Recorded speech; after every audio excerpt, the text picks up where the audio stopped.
সঙ্গে দেখা করলেন, কি বিষয় নিয়ে? প্রথম ব্যাপার হলো, আমাদের কাছে দুদিন ধরে একটি রিপোর্ট আসছিল। বিভিন্ন সাধারণ মানুষ যারা শান্তিপুর পৌরসভায় যারা বাড়িতে জল পাচ্ছিল, সেটা দুদিন ধরে বন্ধ রয়েছে। আমাদের কাছে বিভিন্নভাবে রিপোর্ট আসছিল। আমাদের এমএলএ সাহেব শিক্ষক স্বপন কুমার দাসের কাছে রিপোর্টটা এসেছিল। স্যার বললেন যে ওনার প্রতিনিধি হয়ে আমরা একটুখানি আমাদের পৌরপতি রয়েছে তার সঙ্গে একটু আলোচনা করি, অ্যাকচুয়ালি প্রবলেমটা কী হয়েছে জানার চেষ্টা করলাম। উনি যেটা বললেন সেটা হলো টেকনিক্যাল প্রবলেম। গঙ্গাবক্ষ থেকে যেখান থেকে জল উঠছে সেখানে একটু মোটর খারাপ হয়েছে, উনি যেটা বলেছেন। আমরাও এমএলএ সাহেবকে গিয়ে সেই রিপোর্টটা দেবো এবং আমরাও যেখানে প্রবলেম হয়েছে সেখানে এমএলএ সাহেবকে নিয়ে যাব এবং আমাদের পৌরসভা থেকে একজন প্রতিনিধি থাকবে। আমরা টোটাল ব্যাপারটা খতিয়ে দেখব। তারা শান্তিপুর থেকে যে রিপোর্টটা আসছিল সেই রিপোর্টের ওপরেই এমএলএ সাহেবও একটি রিপোর্ট দেবেন। যদি অরিজিনালি প্রবলেম থেকে থাকে টেকনিক্যাল, তার জন্য সবাই সাধারণ মানুষকে আমরাও বলবো যে আপনারা ওয়েট করুন, টেকনিক্যাল প্রবলেম ঠিক হচ্ছে, খুব তাড়াতাড়ি আমাদের বাড়িতে আগের মতো পৌঁছে যাবে। কিন্তু আমরা যতক্ষণ না গঙ্গাবক্ষে গিয়ে না দেখছি এটা টেকনিক্যাল প্রবলেমটা কী রয়েছে, ততক্ষণ পর্যন্ত আমরা বাদবাকি কী ডিসকাস হলো টোটাল ব্যাপারটা বলতে পারছি না। আমরা দেখার পরে আপনাদের সংবাদ মাধ্যমের কাছে, সমস্ত শান্তিপুরবাসীর কাছে বার্তা পৌঁছে দেবো। টেকনিক্যাল প্রবলেম থাকলে অবশ্যই তারা শান্ত থাকবে, তারা একটু ওয়েট করবে, আবার জলটা পরিষেবা হয়তো আমরা পৌরসভা থেকে পাবো সেই আশাই। আজকেই যাবেন? আমরা আজকেই যাব। এই বিষয়টা আমরা দেখেছি যে বহুদিনের এই সমস্যা মানুষের, তাই এই সমস্যাটা এখনো পর্যন্ত পৌরসভা ঠিক করতে পারলো না, কি অবহেলা বলে মনে করছেন?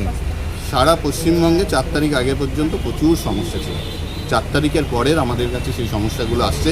সেই সমস্যাগুলো এতদিন পর্যন্ত যেভাবে প্রশাসনিকভাবে আমাদেরকে আটকে দেওয়া হয়েছিল, সেভাবে তো আমরা কোথাও গিয়ে কিছু দেখতে পাইনি।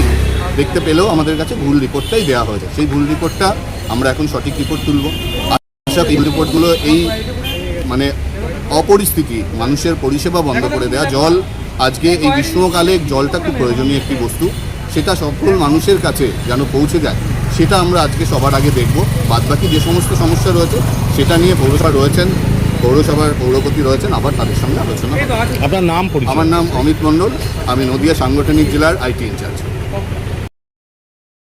সেটা হলো আমাদের জলের যে আমাদের ইনটেক পয়েন্ট, যেখান থেকে আমাদের মূলত গঙ্গা থেকে যে জলটা সেকশন করে তোলা হয়, সেই জায়গায় কিছু টেকনিক্যালি ফল্ট হয়েছে এবং ইতিমধ্যেই গত 3 দিন আগেও হয়েছিল, সেটাও কিছুটা রিপেয়ারিং করা হয়েছে এবং আজকেও তারা আবার কাজ করছেন।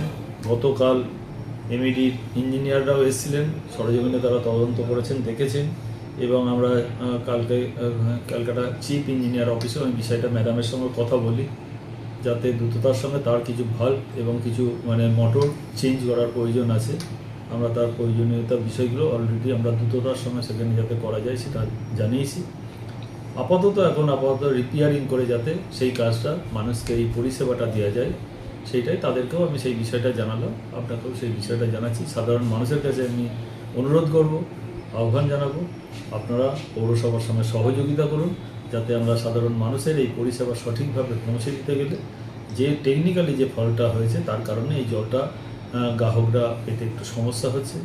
আমি সমস্ত মানুষের কাছে, পৌরসভার পক্ষ থেকে সমস্ত মানুষের কাছে আহ্বান এবং অনুরোধ করব, আপনারা পৌরসভার সঙ্গে সহযোগিতা করুন। আপনাদের কাজ আপনাদের পরিষেবা যাতে খুব দ্রুততার সঙ্গে যাতে স্বাভাবিক করতে পারি সেই চেষ্টা পৌরসভা করছে।